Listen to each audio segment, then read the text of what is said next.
Hai akkam jirtu jaalatamtoota fi kabajamtoota hordoftoota chaanaalii kootii nagaa keessanii fayyaa keessanii nagaa kootii galata waaqayyoo yeroo jalqabaatiif gara chaanaalii kootiitti kan dhuftan warri haarawaa taatan jechaadha.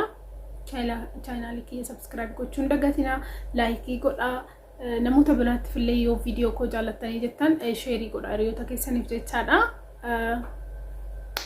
warri commenti na barreessitan warri gaafii garaagaraa na gaafatan akkasumas immoo warri yaada keessan na qoodan guddaa tokko isiniin galateeffadha jechaadha. Keessattuu gara TikTokii dhuftanii too jechaadha warri subscribe na godhaa jirtan dhugaa baay'ee tokko galata guddaa na biraa qabdu jechaadha. Isinan jaaladha. Egaa miidiyaan kun jechuudha walirraa barachuudha. Anillee waan baay'ee isinirraa barachaa jira jechaadha. Maaliif commentiin keessan baay'ee tokko na fayyada. Wanta hin beekne ijoolleen baay'een naaf barreessitan jechaadha galatooma. Anillee immoo viidiyoo kanarra namoota barsiisu kan namni jaalachuu danda'u hojjechuudhaaf yeroo hundumaa fedhii kooti jechaadha.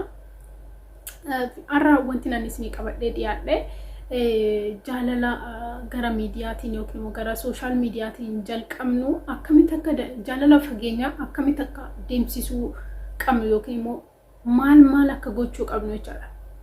Namni baay'een biyya garaagaraa taa'eeti kan sooshaal miidiyaadhaan gara feesbuukiitiin gara waatsaappiin gara teelegiraamii guruupii adda addaatirra wal bareeti kan jaalala jalqabe waliin haasa'aa jiru jechaadha.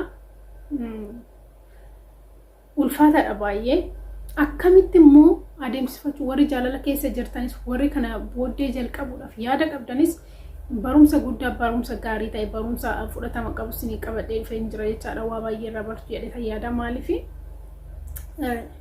wanti hin beekne namni kamiyyuu waan hundumaa guuttateetii miti gara addunyaa kanarraa kan dhufe. Kanaafuu waan baay'ee jira wanti nuti hin beekne namootarraa kan barachuu dandeenyu. Kanaafuu isin fayyadee yaada jechaadha.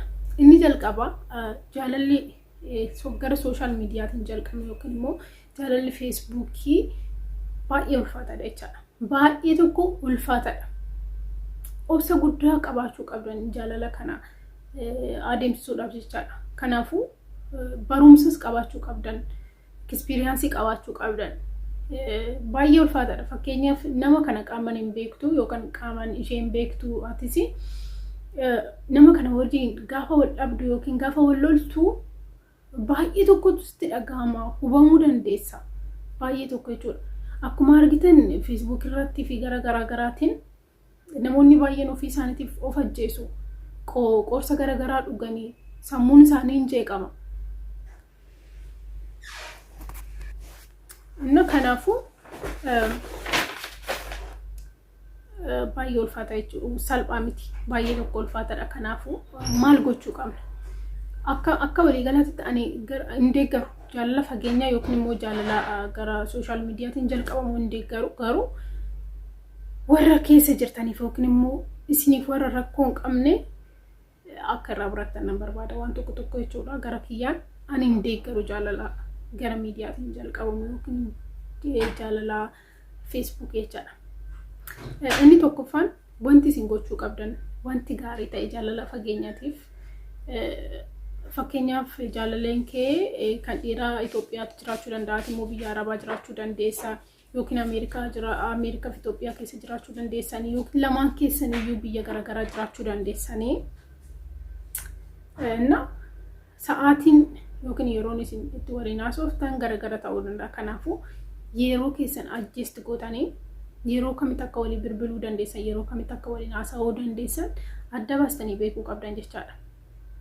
Ani yeroo kanatti isiifan bilbila na eegi yeroo kanatti yoo sitti tole jettanii waliin dubbattanii too sa'aatii waliifitti walii bilbiltan adda baastanii beekuu qabdanii jechuudha yookiin immoo adda baasuu qabdan jechaadha. Inni lammaffaa wanta jaalallee keessan yookaan hiriyaa keessan isin yaadachiisu naannoo keessanii qabaachuu qabdan. Fakkeenyaaf iddoo hojii garaagaraatitti namoota garaagaraa argitu, namoota garaagaraa wajjin ooluu dandeessu. Kanaafuu nama san guyyaa guyyaadhaan hin argitan yookiin immoo bilbilaan qofa kan wal beektan miti. Kanaafuu wanna isa si yaadachiisu jaalallee keessa si yaadachiisu naannoo keessanii qabaadha. Fakkeenyaaf suuraa isaa ta'uu danda'a. Kennaa garaagaraa waliif kennitanii jiraachuu dandeessan, waliif ergitanii jiraachuu dandeessan. Garuu wanta isa si yaadachiisu tokko naannoo kee godhadhu. Suuraa isaatillee ta'uu naannoo keetiin fageessin jechuudha. Maaliif yeroo hundumayyuu akka isa yaadattu yookiin akka ishee yaadattu isiin godha jechuudha. Kanaafuu inni lammaffaan wanta isa si yaadachiisu kan jaalallee keessan si yaadachiisu naannoo keessanii qabaachuu qabdan jechaadha. Inni sadaffaan yeroo yoom akka wal argitan kana booddee fakkeenyaaf gara Itoophiyaa deemtanii ta'uu danda'a, eessattuu ta'uu danda'a. Yoom akka wal argitan, yoom akka waliin jiraachuu jalqabdan walitti himuu qabdan jechaadha.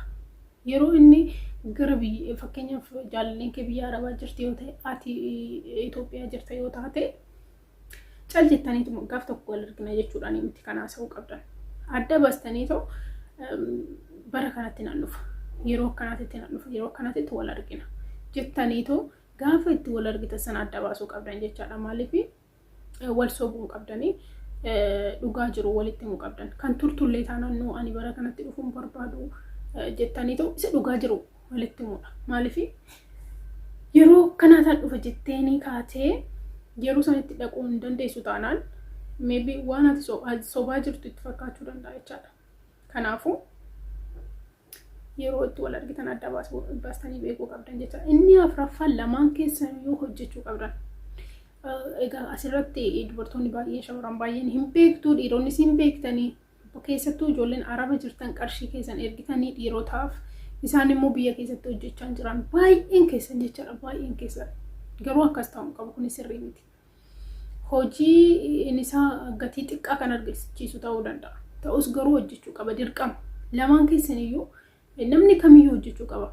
By the way, maaliif namni tokko yoo hojiin hojjetu ta'e, namni akkamitti dadhabee qarshii akka argatu hin beeku yoo ta'e, yaadni isaa gaariin ta'u jechuudha. Maaliif namni tokko dadhabee ittiin waan tokkotti hin dadhabu inni cal jedheetuma taa'eetuma nyaata yoo ta'e, siif yaadu namni akkana boru daa'ima akkamitti godhachuu danda'a, bultii akkamitti ijaarrata nama kanaaf baay'ee ulfaataa ta'a. Kanaafuu tokkumti qofni gargaaratuma jiraachuu hin qabu, lamaan isaaniitu hojjechuu qaban jechaadha. Inni shanaffaa yeroo itti waliif bilbiltan waan seera qabeessa haasa'uu qabdan. Fakkeenyaaf yeroo itti waliif bilbiltanitti jechuudha. Waan salphaarratti yeroo keessan dabarsitan taanaan kun gaarii miti. Bilbilaan kan walitti haasoftan yeroo keessan gubdanii kan walitti haasoftan, kanaafuu waan gaariidha kan isin haasa'uu qabdan malee akkasumatti qoosa garagaraa osoo qoostan wanta gatiin qabne irratti yeroo keessan gubuun qabdan jechuudha. Maaliif wal tuffachuun illee hin dhufa jechuudha. Isin jettaniitu kan walitti haasoftan karoora malee kan walitti haasoftan waan gaariin haasoftan taanaan wal tuffachuun illee hin dhufa jechuudha. Kanaafuu yeroo waliif bilbiltan waan gaarii yookaan waan seera qabeessa ta'e haasa'a.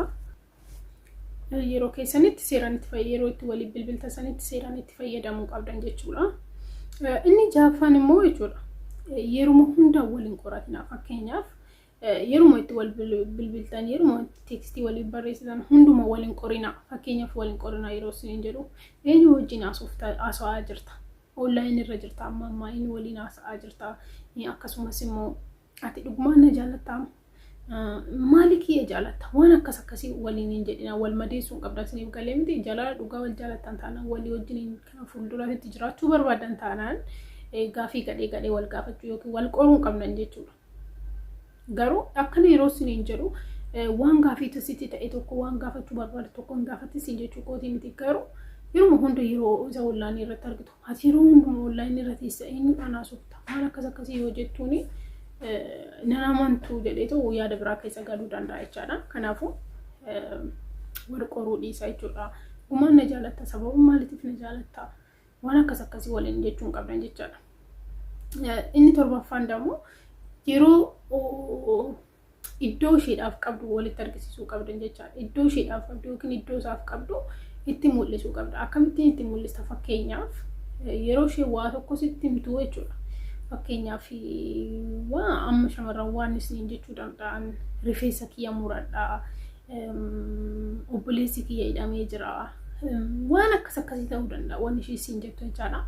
Isa sana okay itti haasoftan erga waliin xumurtanii booda yeroo biraa garuu yaadattee waan san hin gaafattu yoo ta'e iddoo ati hin qabne argisiisa jechuudha. Waan tokko yoo sitti himte yoo iddoo qabaatteef yoo jaalatteef yoo ishee jaalatta taate jechaadha. yaadattee gaafachuu qabda. Obboleessi kee akkam ta'e dhukkubsatee naan jettee turte. Rifeensa kee nama muradha naan jettee turte. Hin muranne waan akkasii gaafadha wal gaafadha. Kun baay'ee jaalala keessaniif gaarii ta'a jechuudha. Qaama wal bira hin jirtan garuu fageenya irraallee yoo ta'e aamilee isheedhaaf kennaa akkaati iddoo isheedhaaf qabdu itti argisiisuu yaadatee na gaafate jettee sammuu ishee keessa deddeebi'uu danda'a jechuudha. Kun gaariidha. Kanaafuu iddoo isheedhaaf qabdu akkasitti argisiisuu hin dandeessu jechuudha. Inni dhumaa inni 8ffaan maatii keetii yookiin hiriyoota keetii wal barsiisuu qabda. Okkee ati biyya keessa hin jirtu ta'a garuu maatiin kee biyya jiru ta'a. Kanaafuu bilbilaan illee ta'uu danda'a. Kanaafuu maatii keetii wal barsiisuu hin dagatin maaliif shamarraniif baay'ee kun iddoo guddaadha jechuudha. Maybe warri dhiiraa isiniif waan salphaa ta'uu danda'a garuu kun shamarraniif waan guddaadha maaliif yeroo ati maatii keetii yookiin hiriyoota kee jaalattu wal barsiistu dhugumaan akka ishee barbaaddu habdii akka isheen sirratti godhattu akka ishee si amantu taasisa jechaadha. Egalee miti yeroo ati maatii keetii yookiin hiriyoota keetii wal barsiistu akka isheen si amantu akka abdii sirra kaawwattu taasisa jechuudha. Kanaafuu hiriyaa fi maatii keetiin wal barsiisi. Viidiyoon ani har'a isinii qabadhee dhiyaadhe kana fakkaata. Video kana yoo jaallattanii taatan laayikii godhaa, sheerii godhaa, subscribe hin dagatamu. Guddaa isin jaalladha yaada keessan comment irratti naaf kennaa. Isinillee waan beektan naaf barreessaa. Nagaan turaa isin jaalladha. Viidiyoo itti aanu immoo wal arginatti nagaan tura.